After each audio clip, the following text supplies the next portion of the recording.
Hello everyone, welcome back to my channel study with Sapna. आज हम teaching aptitude का part 7 करेंगे, जिसमें हम बात करेंगे सीबीसीएस पैटर्न की और साथ ही साथ कुछ ऐसे टॉपिक्स हैं जिनके बारे में पढ़ना ज़रूरी है, वो हम कवर करेंगे। मेनली जो हमारा फोकस रहेगा वो रहेगा लर्निंग थ्योरीज पे, जो most of the time questions हमसे पूछे जाते हैं, तो वो हमने पढ़ने हैं। साथ ही साथ कुछ की बिहेवियर्स हैं, वो टॉपिक्स भी हम कवर करते हुए चलेंगे। ठीक है, तो पहला हम स्टार्ट करते हैं हमारे टॉपिक सीबीसीएस। हम सबको ये सिस्टम बहुत ही अच्छे से पता है, हमारे स्कूल्स में ये सिस्टम रहा है, कई कॉलेजेस में भी इस सिस्टम को एक्सेप्ट किया गया है। तो सीबीसीएस एक ऐसा सिस्टम है जहाँ पे आपके चॉइस के अकॉर्डिंग आप सब्जेक्ट्स में काम कर रहे हैं। Choice based credit system. ठीक है, ये कन्वेंशनल परसेंटेज को सरपास करता है, यानी कि उसे चेंज करके कन्वर्ट करता है ग्रेडिंग सिस्टम में। आप ग्रेड्स के बेस पे आपको क्या किया जाता है, स्टूडेंट्स की एकेडमिक स्किल्स को जज किया जाता है और उसका असेसमेंट किया जाता है। ये जो सॉफ्टवेयर है ये ऑल अक्रॉस एजुकेशनल इंस्टीट्यूट्स में फॉलो किया जाता है। सेमेस्टर पैटर्न में इसका मेनली फोकस है, एनुअल एग्जामिनेशन में नहीं है। I am really sorry. So हाँ, देर आर 2 सेमेस्टर्स, 2 सेमेस्टर्स होते हैं, हमें पता है, odd semester and even semester, है ना। तो यहाँ पर जो भी ऑड और इवन सेमेस्टर में आपके सब्जेक्ट्स हैं, उन सेमेस्टर की एंडिंग में इनका इवैल्यूएशन किया जाता है ग्रेड्स के थ्रू, आपको ग्रेड्स असाइन की जाती है। ठीक है, ये जो सिस्टम है ये ज़्यादा इफेक्टिव है रेदर देन जो कन्वेंशनल परसेंटेज सिस्टम हुआ करता था। तो यूजीसी ने 10 पॉइंट ग्रेडिंग सिस्टम निकाला है, जहाँ पे 0 से लेके 10 तक की आपको क्या दी जाएगी, ग्रेड्स दी जाएगी। 0 का मतलब है अब्सेंट या फेल, 10 का मतलब है आउटस्टैंडिंग। अब यहाँ से जो क्वेश्चन आता है वो आता है कि कौन कौन से टाइप्स के कोर्सेज सीबीसीएस आपको ऑफर करता है। तो 3 टाइप के कोर्सेज हैं, core course, elective course, foundation course. Core course में आपको अपना कोर सब्जेक्ट कंपलसरी चूज करना होता है, जिसके लिए आपकी रिक्वायरमेंट जो है कंपलसरी है। ठीक है, इलेक्टिव में क्या है, आप एक ऑप्शनल चूज कर सकते हो अकॉर्डिंग टू योर स्किल्स, अपने स्किल्स के अकॉर्डिंग। फाउंडेशन क्या है, फाउंडेशन को आप एबिलिटी इनहेंस्ड कोर्सेज भी कहते हैं, जिसमें वो आपको वैल्यू बेस्ड सब्जेक्ट्स का नॉलेज प्रोवाइड करता है, जो कि आपको आगे करियर अपॉर्चुनिटीज में हेल्प करेगा। तो 3 तरीके के कोर्सेज हैं, C for core, E for elective, F for foundation. ठीक है, फाउंडेशन को एबिलिटी इनहेंसमेंट कोर्स भी कहा जाता है। अब ये लेटर ग्रेड्स देखिए इस तरीके से है, ओ मतलब आउटस्टैंडिंग 10 पॉइंट्स, 9 का मतलब ए प्लस, 8 है तो ए, 7 है तो बी। इस तरीके से आपके पूरे के पूरे ग्रेडिंग सिस्टम को यहाँ पर बताया गया है। ठीक है, नेक्स्ट हमारे पास जो टॉपिक है वो है करिकुलम और सिलेबस। हम इस टॉपिक से, हमें पता है, हमने ये वर्ड सुने हैं, लेकिन हमें कंफ्यूजन क्या होती है कि इनमें से ज्यादा नैरो कौन है और कौन सा ब्रॉड है, ब्रॉड और नैरो कौन सा है। ठीक है, चलिए इसका पढ़ते हैं। सबसे पहले बात करें करिकुलम, तो करिकुलम का मतलब है एक आउटलाइन, एक ब्लूप्रिंट ये आपको देगा, given upon request, break down of ideas, suggested presentation, measurement of effectiveness, design by school. Curriculum क्या होता है, स्कूल डिजाइन करता है, जो आपको ब्लूप्रिंट देता है कि किस तरीके से आपने जो पूरा आपका पैटर्न है उसको आप वर्किंग में कन्वर्ट करेंगे, उसको मेजर करेंगे, उसकी इफेक्टिवनेस को चेक करेंगे।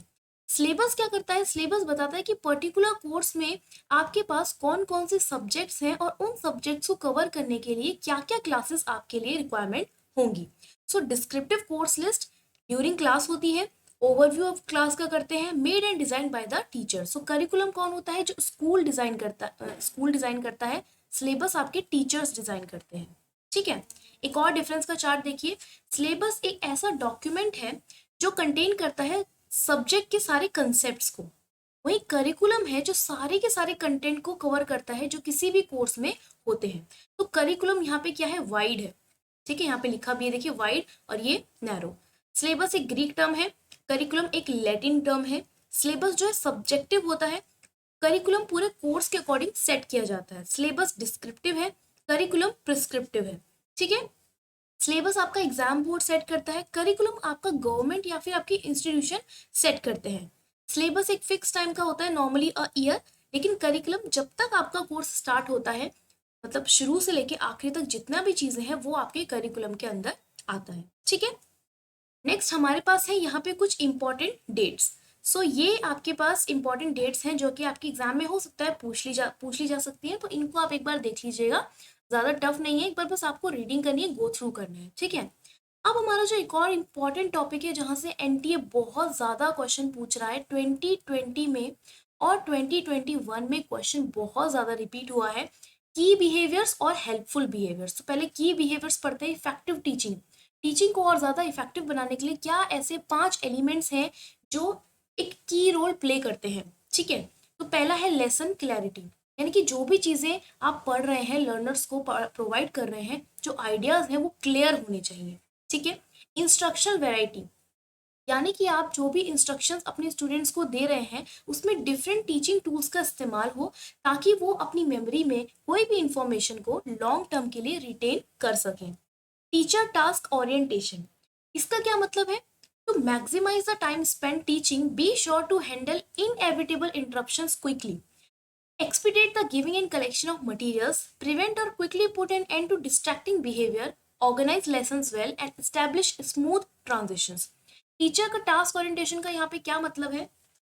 टीचर को अपना लेक्चर इस अकॉर्डिंग प्लान करना है कि वो डिस्ट्रैक्शंस और इंटरप्शंस को जल्दी से जल्दी एलिमिनेट करे और अपने लेसन को बहुत अच्छे से ऑर्गेनाइज करे, ठीक है।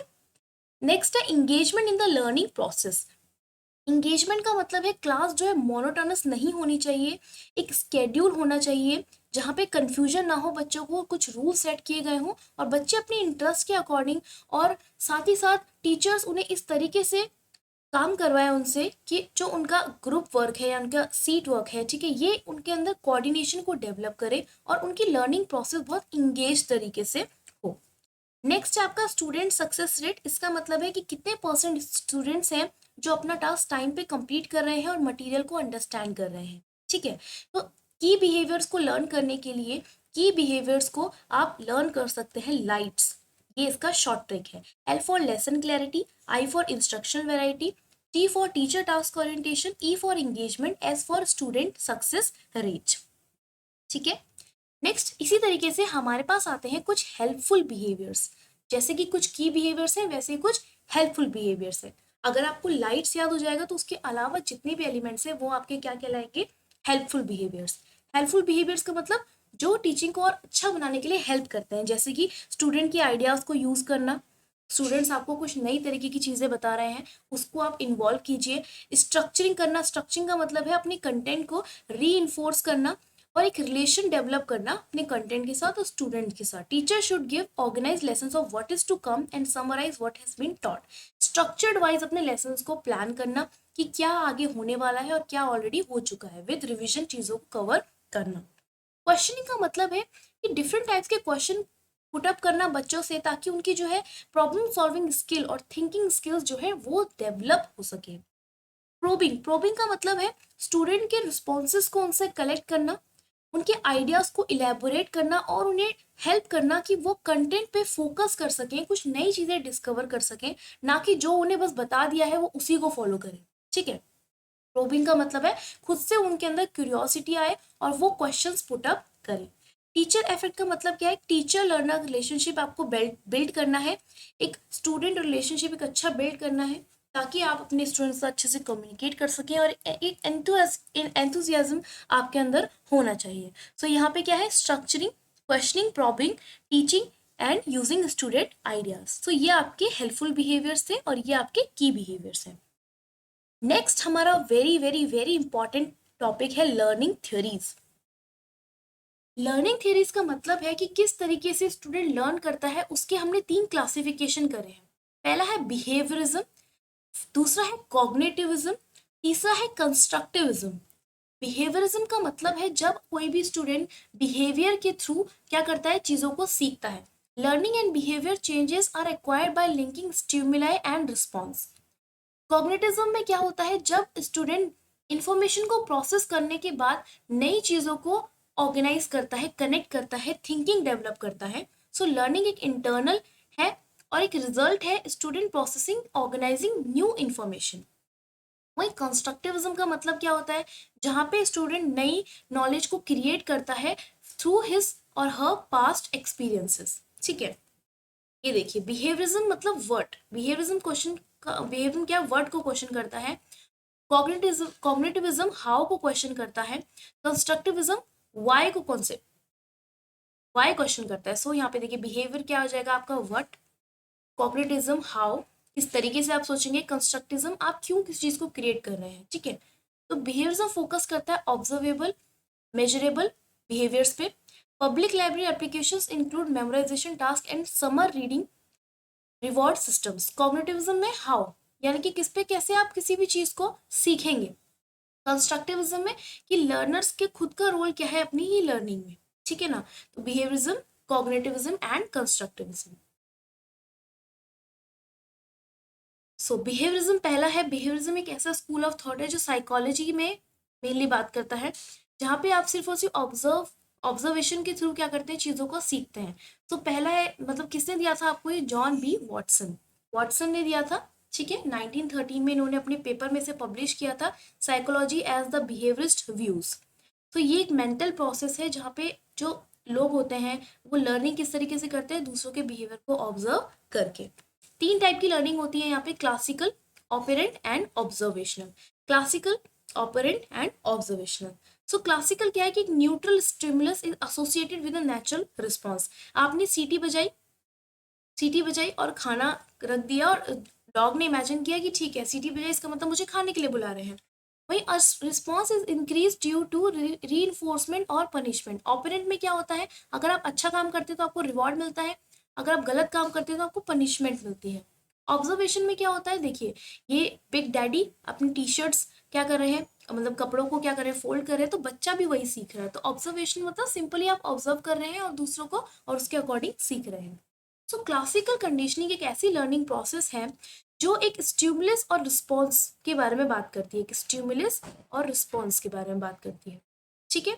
यहाँ पे पावलो ने अपने एक एक्सपेरिमेंट किया था जहाँ पे smell of food was the naturally occurring stimulus that was paired with the previously neutral neutral ringing of the bell. Once an association had been made between the two, the sound of the bell alone could lead to a response. ठीक है, क्या कहता है, चलिए इसको पढ़ते हैं। पहले बात करते हैं बिफोर कंडीशनिंग। जब कंडीशनिंग नहीं हुई थी तो क्या हुआ, एक अनकंडीशनल स्टिमुलस था, खाना रखा हुआ है, खाने की खुशबू से डॉग क्या कर रहा है, डॉग रिस्पॉन्स दे रहा है। फिर इस खाने को रिप्लेस कर दिया गया न्यूट्रल स्टिमुलस से। अब क्या किया गया, अब सीटी बजाई गई, डॉग ने कोई रिस्पॉन्स नहीं किया, ठीक है। फिर उसके बाद तीसरी बार क्या किया, सीटी भी बजाई और उसे खाना भी दिखाया। तो अब उसे समझ आ गया कि जब भी सीटी बजाई जाएगी इसका मतलब मुझे खाने के लिए बुला रहे हैं। अब फाइनली इसकी कंडीशनिंग किस तरीके से हो गई कि जैसे सीटी बजती थी डॉग तुरंत खाना खाने आ जाता था। तो यहाँ पे कुछ एलिमेंट्स हैं बिफोर कंडीशनिंग, जब कंडीशनिंग नहीं हुई है तो डॉग को कुछ समझ नहीं आ रहा, उसे जैसा दिख रहा है वो कर रहा है। लेकिन जब उसकी कंडीशनिंग कर दी, जब उसे बता दिया गया, उसकी हैबिट में ये चीज़ आ गई कि जब सीटी बजेगी तो इसका मतलब क्या है कि आपको खाना मिलने वाला है, तो वो उसकी कंडीशनिंग उसके बिहेवियर में आ गया। तो वो क्या बन गया, उसका आफ्टर कंडीशनिंग इफेक्ट, ठीक है। नेक्स्ट है हमारे पास ऑपरेंट कंडीशनिंग। ऑपरेंट कंडीशनिंग का सिंपल सा मतलब है, बीएफ स्कैनर ने दिया था ये और एडवर्ड थॉर्नडाइक ने कहा था कि जब आप अच्छा काम करेंगे तो आपको री इन्फोर्समेंट होगा, ठीक है, यानी कि आपको प्रेज किया जाएगा, और गलत काम करेंगे तो आपको पनिशमेंट मिलेगी। तो इसी तरीके से एग्जाम्पल देखिए, rewards introduce the increased a behaviour and punishment introduce to decrease a behaviour, ठीक है। ऑपरेंट कंडीशनिंग सिर्फ इतनी है। उसके बाद ऑब्जर्वेशनल लर्निंग है। सो ऑब्जर्वेशनल वो क्लासिकल थी, ये है ऑब्जर्वेशनल लर्निंग। तो ऑब्जर्वेशनल लर्निंग में सिंपली क्या कर रहे हैं, ऑब्जर्व कर रहे हैं, ठीक है। किसने दिया था ये, एल्बर्ट बेंडूरा ने दिया था अपनी सोशल लर्निंग थ्योरी में। इसको सोशल लर्निंग थ्योरी भी कहा जाता है, ध्यान रखिएगा, सोशल लर्निंग थ्योरी। ये देखिए कई बार बच्चे क्या करते हैं, मम्मीज को देखते हैं मेकअप करते हैं और खुद भी सीखते हैं, तो वो क्या सीख, वो ऑब्जर्वेशन के थ्रू सीख रहे हैं, ठीक है ना। तो ये क्या है, इनकी ऑब्जर्वेशनल लर्निंग, ठीक है। तो ये पहला बिहेवियरिज्म कंसेप्ट है जिसमें तीन टाइप की लर्निंग आती है। पहली क्लासिकल, ठीक है, जिसमें आप क्या करते हैं, स्टिमुलस और रिस्पॉन्स की बात करते हैं। ऑपरेंट, जिसमें आप क्या करते हैं, रीइंफोर्समेंट और पनिशमेंट की बात करते हैं। ऑब्जर्वेशनल, जहाँ पे आप बच्चों को देखकर सीखते हैं। दूसरा टाइप हमारे पास आता है कॉग्निटिव डेवलपमेंट थ्योरी। सो कॉग्निटिव डेवलपमेंट थ्योरी हम ऑलरेडी कवर कर चुके हैं, सो प्लीज आप प्रीवियस वीडियोस में से देख लीजिएगा। वैसे भी हमने ये पीएजेड की थ्योरी ऑलरेडी कवर की है कि सेंसरी मोटर यानी कि बर्थ से 2 years old, pre operational 2 to 7 years, concrete operation 7 to 11 years और फॉर्मल ऑपरेशन एडोलसेंस या अडल्टहुड, ठीक है। इस तरीके से ये आप पढ़ लीजिएगा। नेक्स्ट हमारे पास जो तीसरी थ्योरी आती है वो आती है कंस्ट्रक्टिविज्म लर्निंग थ्योरी। ये थ्योरी क्या कहती है कि आपको अपने करंट नॉलेज को, लर्नर का जो करंट नॉलेज है उसे पुराने नॉलेज के साथ जोड़ना है। ठीक है, जैसे हम चीज़ें एक्सपीरियंस करते रहते हैं हम उसी का रिफ्लेक्शन अपना देते रहते हैं। तो जितने भी हमारे पुराने एक्सपीरियंस हैं, रिप्रेजेंटेशंस हैं, उनको हमें अपने क्या करना है, अपने न्यू इन्फॉर्मेशन के साथ कनेक्ट करने की कोशिश करनी है। यहाँ पर दो तरीके का प्रोसेस आता है, एसिमिलेशन एंड अकोमोडेशन। एसिमिलेशन का मतलब है जहाँ पे आप किसी नई इंफॉर्मेशन को फिट कर रहे हैं एग्जिस्टिंग इंफॉर्मेशन के साथ। न्यू इन्फॉर्मेशन है और उसे एग्जिस्टिंग इन्फॉर्मेशन के साथ आप फिट कर रहे हैं। वही अकोमोडेशन है, अकोमोडेशन का मतलब है आप न्यू इन्फॉर्मेशन को एक्वायर कर रहे हैं और उसी को रिवाइज कर रहे हैं। यहाँ पर सिर्फ न्यू इन्फॉर्मेशन होती है और उसी को आप क्या करते हैं, रिवाइज करते हैं। जबकि एसिमिलेशन में आप न्यू प्लस ओल्ड को साथ में लेके चलते हैं। सो ये दो टर्म्स हैं, एसिमिलेशन एंड अकोमोडेशन, ध्यान रखिएगा। ये देखिए एग्जाम्पल है यहाँ पर, learning is constructed through meaningful real world experiences. Real world के एक्सपीरियंसेस से जो भी आप लर्निंग करते हैं उसे हम कहते हैं कंस्ट्रक्टिविज्म थ्योरी। स्टूडेंट कल्चर से सीखता है, अपने स्टूडेंट एक्सपीरियंस बैकग्राउंड से सीखता है, एक्टिव इंगेजमेंट के थ्रू सीखता है, अपने पर्सपेक्टिव से सीखता है, प्रॉब्लम सॉल्विंग स्किल से सीखता है, कुछ नॉलेज कंस्ट्रक्ट करने के बाद सीखता है। ठीक है, तो ये थी हमारी बिहेवियरल थ्योरीज। आज के हमारे वीडियो में हमने क्या क्या सीखा, हमने सीखा CBCS पैटर्न के बारे में, हमने सीखा की एंड हेल्पफुल बिहेवियर, और साथ ही साथ हमने क्या सीखी, हमने सीखी बिहेवियरल थ्योरीज, या मैं कहूँ लर्निंग थ्योरी, जिसके अंदर हमारे पास 3 कैटेगरी थी, बिहेवियरल, कॉग्निटिविज्म एंड कंस्ट्रक्टिविज्म। ठीक है, तो इसी के साथ आपका टीचिंग एप्टीट्यूड यूनिट जो है वो फुल कवर हो चुकी है। सिर्फ 2 टॉपिक बचे हैं जो कि डायरेक्टली तो रिलेटेड नहीं है लेकिन आपके हायर एजुकेशन में रिलेटेड है, तो यहाँ भी कहीं ना कहीं रिलेटेड है, तो उनको मैं सेपरेटली कन्वर्ट आपके लिए लेकर आऊंगी। NEP एक तो बचती है और एक इनिशिएटिव, डिजिटल इनिशिएटिव्स। तो ये टॉपिक के लिए आपके पास सेपरेट 2 वीडियोस आएंगे जिसमें हम इनको कवर करेंगे। यहाँ तक मैं सारे स्टूडेंट्स को इन्फॉर्म कर दूँ, टीचिंग एप्टीट्यूड के टोटल 7 पार्ट्स हैं, ये 7th पार्ट था और टीचिंग एप्टीट्यूड यूनिट पूरी की पूरी आपकी कंप्लीट हो गई है। तो अगर किसी भी स्टूडेंट को डाउट है प्लीज़ कमेंट बॉक्स में उसे पुट कर दीजिएगा। आप टेलीग्राम चैनल से जुड़ जाइए, वहाँ मैं इसकी कंबाइंड PDF अपलोड करूँगी, तो आप अपनी पूरी की पूरी स्टडी उसके थ्रू कर सकते हैं। ठीक है, इसके बाद नेक्स्ट यूनिट हम स्टार्ट करेंगे, तो कमेंट बॉक्स में आप मुझे बता सकते हैं कि आप कौन सी यूनिट पढ़ना चाहते हैं, मैं उसके अकॉर्डिंग प्रिपेयर करूँगी। सो ये था टीचिंग एप्टीट्यूड कंप्लीट, पूरी की पूरी यूनिट फ्री ऑफ कॉस्ट। तो प्लीज़ चैनल को सब्सक्राइब कीजिए, वीडियो को लाइक कीजिए, अपने फ्रेंड्स के साथ ज़रूर शेयर कीजिए। See you in the next video, तब तक के लिए bye bye and take care.